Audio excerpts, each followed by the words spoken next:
দিশানির মা seat belt বেঁধে নিয়েছো তো? কারণ আজকে তোমাকে হেভি ডোজ দেবো। কারণ না তুমি বহুতবার বেড়েছো, কালকে রাতের যে ভিডিওটা বেশি আমি বড় করতে পারিনি, অনেক রাতের ছাড়া হবে বলে, তাই তো আজকে তোমাকে বলছি কাকিমা, এই যে তুমি ঘটনা পাকিয়ে যাচ্ছ, ক্যামেরার সামনে বসে পড়ো না। তোমার মেয়েকে বলো ক্যামেরাটা অন করে আমার সাথে ঝগড়া করতে, ঠিক আছে? তোমরাই নিজেরাই পাবলিক করছো, আবার বলতে গেলে লোককেই আঙুল তুলছো। কথাটা হলো, তোমার মেয়ে সেদিন জানলা পরিষ্কার করছিল, ও বলছে এই অনু তুই কেন এখন পরিষ্কার করতে লেগেছিস, তোর শ্বশুর বাড়িতে যেয়ে করবি। আর দিশানি কি বললো, ভবিষ্যতে তো আমাকে আর আমার বরকে, না ভবিষ্যৎ না, আমাকে আর আমার বরকে তো এখানেই থাকতে হবে, তাই পরিষ্কার পরিচ্ছন্ন করে রাখি। হ্যাঁ, এটাই বলতে চেয়েছিলাম কাকিমা। তোমার মেয়ে এবং তুমি এখানে পাবলিক করেছো তোমার মেয়ের বিয়ে হয়েছে এবং তোমার মেয়ের বর ঘর জামাই থাকে। তোমার মেয়েও বলেছে আমার বর তো ঘর জামাই থাকে। তাহলে তুমি এই কথাগুলো আমার জন্য বলো না যে সোমা এমন করে উঠে পড়ে লেগেছে। উঠে পড়ে লাগার কিছু নয়। একটা মানুষের ইমোশনাল নিয়ে তোমরা, প্রত্যেকটা মানুষের ইমোশনাল নিয়ে খেলেছো তোমরা। হ্যাঁ, সবাই তোমার মেয়ের বিয়ে হয়েছে কার সাথে সেটা জানার জন্যই কিন্তু সবাই কমেন্ট করছে, আমিও ভিডিও করছি, এবং তোমরা সেসব মানুষগুলোকে কিভাবে মানে কথাবার্তা বলছো সেটা সবাই দেখতে পাচ্ছে। হাই ফ্রেন্ডস, সোমা ওয়ার্ল্ডে তোমাদেরকে অনেক অনেক স্বাগত আর অনেক অনেক ভালোবাসা। চলে এসেছে আবারও একটা ভিডিও নিয়ে। এই যে দিশানির মা যেভাবে মানে দিশানির মা জানে যে লোকগুলো আমার সাথে কথা বলে, সেই লোকগুলো কিন্তু এদের সাথেও কথা বলতে, অ্যাকচুয়ালি দিশানির ভালোবাসার মানুষ আর আমার ভালোবাসার মানুষ কিছুগুলো সবই এক, ঠিক আছে? তারা কিন্তু ফোন করতে যায় না, কিন্তু কাকিমা তাদেরকে ফোন করে আমার নামে বদনাম করতেই থাকবে, বদনাম করতেই থাকবে, এবং এই কথাগুলোও বলে আমার মেয়ের সংসার যদি ভাঙে তো সোমার জন্যই ভাঙবে। তোমার মেয়ের সংসার ভাঙবে কেন? এটা তো আমি পুরো পরিষ্কার বলতে পারছি, বুঝতে পারছি যে তোমরা এখানে ঢং করছো, নটাঙ্গিগিরি করছো, সেটা বুঝতেই পারছি। তোমার মেয়ে যদি অন্য ছেলের সাথে বিয়ে হয়ে থাকে, তাহলে তোমার মেয়ে কেন সৌরভের দেওয়া জিনিসগুলো নিয়ে শখ করছে? এটা বলতে পারো? এটা কি বলতে পারো? তুমি এখানে বলছো যে তুই শ্বশুর বাড়ির জন্য জিনিস কিনছিস, আমরা তো দেখতে পাচ্ছি না। সে তো বাবার বাড়িতেই ঢুকে বসে আছে বিয়ের পর থেকে, সে শ্বশুর বাড়ির জন্য কি জিনিস কিনছে? একটু নাটকটা বেশি হয়ে যাচ্ছে না? আমার জামাই ঘর জামাই, বেশ করেছে, আমার জামাই ঘর জামাই, তো লোকের কি? লোকের কিছুই না। তোমার জামাই ঘর জামাই, লোকের কিচ্ছু না। তাহলে তোমার মেয়ে কেন বলছে শাখা বাঁধা পলা বাঁধা দিচ্ছে? কেন, কি করে দেবে? সে তো ঘর জামাই, তার তো ক্ষমতা নেই। তার যদি ক্ষমতা থাকতো 1 টাকা ইনকাম করার, সে তাহলে তার বউকে ভাড়া বাড়িতে রাখতো না, নিজের বাড়িতে নিয়ে যেয়ে রাখতো। তোমরা যেটা বোঝাতে চাইছো, কিন্তু আমরা তো জানি কার সাথে বিয়ে হয়েছে, তার ক্ষমতাও আছে, সে ঘর জামাইও জীবনে থাকবে না। কিন্তু এই শব্দটা তোমরা তুলেছো, আমি ভাসতে তুলিনি, ঠিক আছে? গায়ে লেগেছে না? ঠিক জায়গা মতো কথাগুলো বলেছি, বড্ড গায়ে লেগেছে। গায়ে লাগার জন্যই তো বলেছি, কিন্তু তুমি আমার জন্য এসব কথা বলতে পারো না। তোমার মেয়ে চ্যানেলে ভিডিওগুলো রয়ে গেছে, তোমার মেয়ে চ্যানেল থেকে ভিডিওগুলো ডিলিট করছে না, আর আমি সৌরভের ফটো লাগালে তোমার খুব জ্বলছে। কোথায় ফাটছে কাকিমা? কোথায় তোমার ফাটছে বলো তো, সেখানে মলম দিয়ে আসি আমি। তোমার মেয়েকে কই জোর গলায় বলতে পারছো না যে চ্যানেল থেকে ভিডিওগুলো ডিলিট কর? আর আমি ফটো দিচ্ছি, বেশ করছি। তোমার মেয়ের চ্যানেলে যদি সৌরভের ফটো থাকতে পারে, তাহলে আমার চ্যানেলের থাম্বনেলেও তোমার সৌরভের আর দিশানির ফটো থাকবে, একবার না 100 বার থাকবে, ঠিক আছে? তোমার মেয়ের চ্যানেল থেকে আগে পরিষ্কার করতে বলো।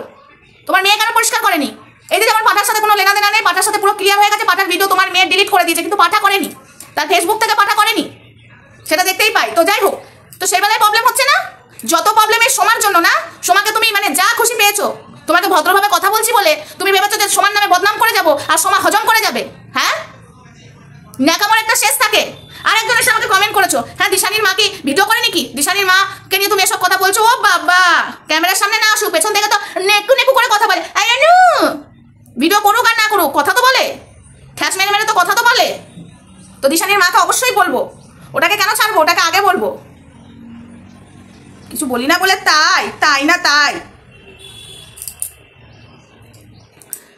এই কাকিমা নিজেকে বিশাল চালাক মনে করে, জানে না যে সবকিছুই আমি জানি। আমি এটাও জানি, আমি যদি জোর গলায় বলি না, আর আমি যদি প্রমাণগুলো দিই না, ধোতামুখ ভোতা হয়ে যাবে, ঠিক আছে? দিশানিরও হয়ে যাবে, তোমারও হয়ে যাবে, আর সৌরভের তো হবেই। সৌরভের তো ধোতামুখ ভোতা হবে, কান্নার নাটক বেরিয়ে যাবে পাবলিকের সামনে।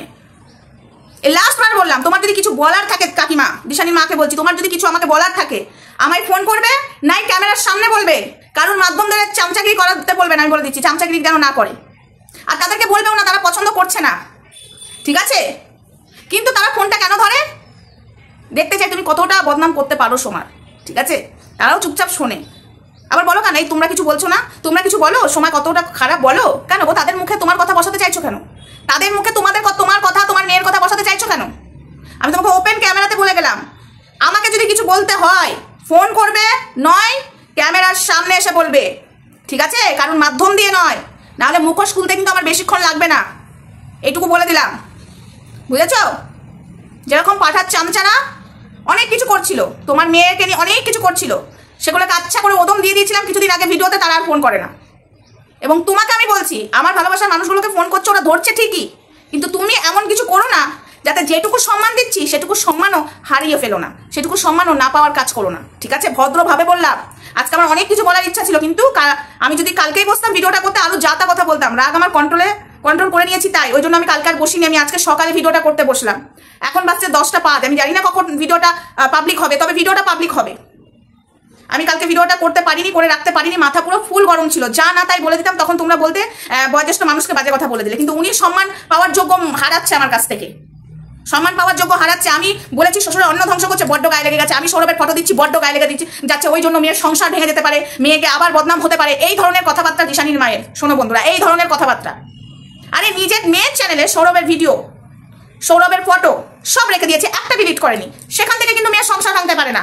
আমি থাম্বনেলে দিলেই সংসার ভাঙতে পারে, আমি থাম্বনেলে দিলেই কন্ট্রোভার্সি সৃষ্টি হতে পারে, আমারই সব দোষ। আর এই সোমা কি না করেছে এদের জন্য, কি না করেছে এই দিশানিকে। হ্যাঁ, বাজে কথা আমি বলেছিলাম, এই দিশানিকে ভালো পথে আনার জন্য বাজে কথা বলেছিলাম, শাসন করার জন্য, আমি স্বীকার করছি। ওর মা জানে, আর কেউ না জানুক, তার জন্য ও ওই পথ থেকে যাতে সরে আসে সেই জন্য আমি বাজে কথা বলেছিলাম। তাছাড়া ওকে আমার বাজে কথা বলার এক ফোঁটা ইচ্ছা নেই, এখনো নেই। এখনো তোকে নিয়ে আমি কথা বলছি, দিশানিকে নিয়ে বাজে ভাষা শুনেছো না? কিন্তু এর মা বড্ড বাড়াবাড়ি করছে, মেয়ের থেকে প্রচন্ড বাড়াবাড়ি করছে। আমি বুঝতে পারছি না তুমি কেন এত বাড়াবাড়ি করছো। পাগল টাগল হয়ে গেছো কি? ডাক্তার দেখাতে হবে? পাগলা গেলো দেখি তোমাকে ভর্তি করতে হবে, বলো, করে দিচ্ছি। বেশি আমাকে নিয়ে ঘাটিও না। হ্যাঁ, তোমার মেয়েকে নিয়ে কন্টেন্ট করবো, তোমাকে নিয়েও এবার কন্টেন্ট করবো। সৌরভের ফটো থাম্বনেলে লাগাবো, জোর গলায় বলে গেলাম। ততক্ষণই লাগাবো যতক্ষণ তোমার মেয়ে তার ভিডিও ফটো রাখবে।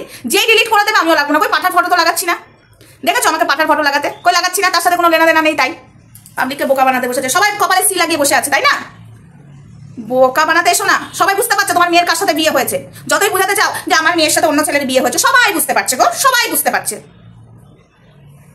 আবার সোমাকে কথাগুলো বলছে, আমার শরীর খারাপ হয়ে যাচ্ছে, আমার শরীর খারাপ করছে ভিডিওগুলো দেখো না। তোমার শরীর খারাপ করছে না আমার কথাগুলো শুনে? যখন তোমার মেয়েকে র্যাম্প্যাট খেলাতো, যখন তোমার মেয়ের 14 গোষ্ঠী উদ্ধার করে দিত পাঠার মা আর পাঠা মিলে, তখন তোমার শরীর খারাপ করেনি? তখন তুমি অসুস্থ হওনি? সোমার কথা শুনে অসুস্থ হয়ে যাচ্ছ। সোমা কিনা কার সাথে বিয়ে হয়েছে সেটা বার করার জন্য। আমরা বুঝতে সবই পাচ্ছি, আমরা বোকা নই, ঠিক আছে? ভদ্রভাবে ভিডিও করছি বলে তোমার মানে হচ্ছে না, তোমাকে আর একটু ডোজ বেশি দিতে হবে। তুমি নিজেই সেই কাজটা করে নিচ্ছ, বুঝেছো কাকিমা?